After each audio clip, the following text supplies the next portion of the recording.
Hello my listeners, तो आ चुकी हैं आपके लिए हेट टू लव का नया एपिसोड। तो जल्दी से शुरू करते हैं। अगली सुबह जब अदिति की आंख खुली तो वो खुद को कमरे में अकेला देखकर चौंक गई। लेकिन अगले ही पल वो सर झटक कर उठ गई। वेद कमरे में नहीं था। मतलब वो आया ही नहीं था कमरे में, या शायद घर ही नहीं आया था। अदिति ने घड़ी पर नजर डाली और वॉशरूम में चली गई। वहीं दूसरी ओर वेद घर के जिम एरिया में ट्रेडमिल पर दौड़ रहा था। स्पीड काफी थी जिससे वो पूरा पसीना पसीना हो गया था। इतने में रूपम आकर उससे पूछने लगी, कहाँ थे रात भर तुम? मैंने कुछ पूछा है तुमसे? तुम सुन भी रहे हो? कहाँ थे तुम रात भर? रूपम गुस्से से बोली तो वे टॉवेल से पसीना पोंछते हुए उनके पास जाकर बैठा और बोला, मॉम, मैं नहीं एक्सेप्ट कर पा रहा हूँ ये सब। ये शादी मुझे समझ नहीं आ रहा है कि मैं क्या करूँ। अपने बेटे को इतना परेशान देखकर रूपम ने उसे समझाया, तो तुम हार गए बिना किसी कोशिश के। हाँ, उसने तुम्हारी जिंदगी में जबरदस्ती एंट्री की है ना, तो क्या उसे यूं ही छोड़ दोगे? उसे तो मजा आ ही रहा है, वो तो खुश है ही। वो तो यही चाहती थी, आराम और शान शौकत की जिंदगी। वैसे कहीं तुम्हारा मन बदल तो नहीं गया उस लड़की को देखकर? रूपम वेद को देखते हुए बोली तो वो चौंक उठा। ऐसा कुछ नहीं है मॉम, मैं उसे देना चाहता हूँ सजा, और उसे इनफैक्ट मैं महसूस कराना चाहता हूँ कि वो गलत थी, उसकी सोच गलत है। उसकी ख्वाहिश कभी नहीं पूरी होने दूंगा मैं। वेद पर रूपम की बातों का असर हो गया था। आगे रूपम ने कहा, तो कुछ करो भी, ऐसे कहने से थोड़ी कुछ होगा। खुद को सजा देने के बजाय उससे तो समझो। इस लड़की ने सब कुछ खराब कर दिया है। तुम्हें तुम्हारे डैड की नजरों से गिरा दिया है। तुम्हें उनसे दूर करना चाहती है ये लड़की। उनके नज़र में खुद तो अच्छी बन ही गई है। बहुत तेज समझती है ये खुद को। वैसे एक बात बताओ बेटा, अब तुम्हें ही सब कुछ ठीक करना होगा। तुम्हें पता है, अगर तुम्हारे डैड नाराज रहे तो तुम्हारे कार्ड भी छीन जाएंगे। फिर क्या करोगे तुम?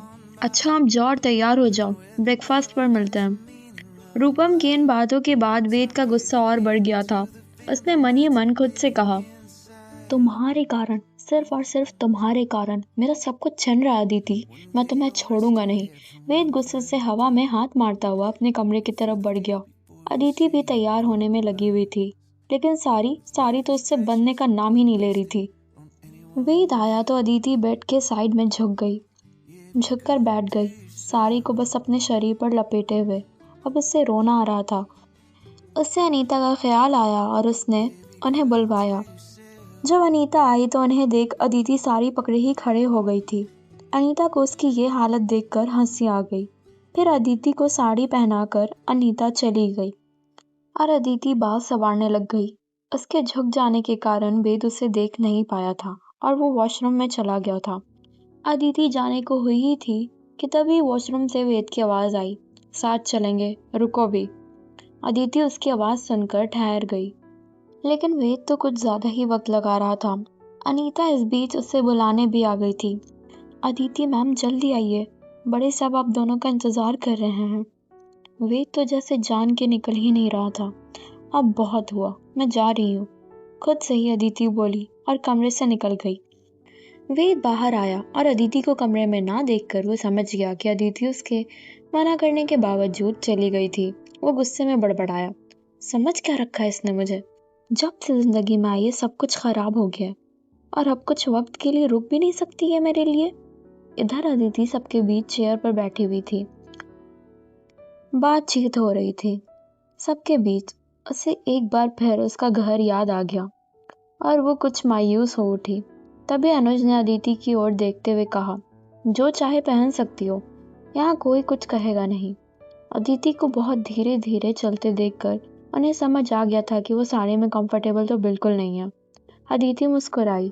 अनुज ने फिर रूपम को देखते हुए कहा, वेद नहीं आया? अभी वक्त का पाबंद कब होगा ये? रूपम कुछ कहती उससे पहले ही वेद सबके बीच आ बैठा। Good morning dad. सबको गुड मॉर्निंग बोलकर उसने अदिति को देखा और मन ही मन सोचा, कितनी मासूम बनी बैठी है ये शातिर लड़की। अनुज ने तभी वेद को डांट लगाई, तुम्हारा कुछ वक्त है या नहीं? जब मन में हुआ तब आ गए, जब मन किया चले गए। या तो बदल लो खुद को या मैं कुछ करूं। रात भर अगर बाहर रहने का शौक है तो हमेशा के लिए चले जाओ। फुटपाथ पर सोना तारों भरी रात में। अनुज के लहजे में धमकी थी जिसे सबने महसूस किया, लेकिन हर सदस्य चुप था। अदिति को वेद के लिए थोड़ा बुरा भी लग रहा था, लेकिन वेद का लटका हुआ चेहरा देखकर अदिति को हंसी भी आ रही थी। उसके चेहरे की मुस्कुराहट किसी ने देखी हो या ना देखी हो, लेकिन वेद ने अच्छी तरीके से उसे नोटिस कर लिया था। तभी वेद ने कुछ सोचकर सबसे कहा, मैं ऑफिस ज्वाइन करने के लिए रेडी हूँ। ये सुनकर सब चौंक गए, रूपम के अलावा। भाई, सौम्या ने कहा तो वेद ने उसे घूर कर देखा और आगे बोला, आप सब यही चाहते थे ना, फिर अब ऐसे क्यों रिएक्ट कर रहे हैं? इस पर तुरंत अनुज ने जवाब दिया, चलो अच्छा है, तुम्हें कुछ तो अक्ल आ गई है। 2 दिन बाद से रेडी रहना, क्योंकि आज शाम तो पार्टी है। पर इतने दिन में तुम ऑफिस आने का अपना फैसला बदल मत लेना। जाते जाते वो वेद से बोले और उनके जाते ही सब उठ गए। अदिति को रूपम ने अनीता के साथ कमरे में भेज दिया। कमरे में आते ही अनीता अदिति से बोली, अभी आराम कर लो, क्योंकि शाम को बहुत सारी तैयारियां करनी है, और किसी चीज़ की ज़रूरत हो तो बताना। कहकर अनीता चली गई। आइए जानते हैं आगे आने वाले एपिसोड में पार्टी में क्या होता है। और इस स्टोरी को सुनते रहिए नाइट नॉवेल लिसनर के साथ। और अगर आपको स्टोरी पसंद आए तो सब्सक्राइब कीजिए और अच्छे अच्छे कमेंट्स कीजिए। तब तक के लिए बाय बाय, टेक केयर।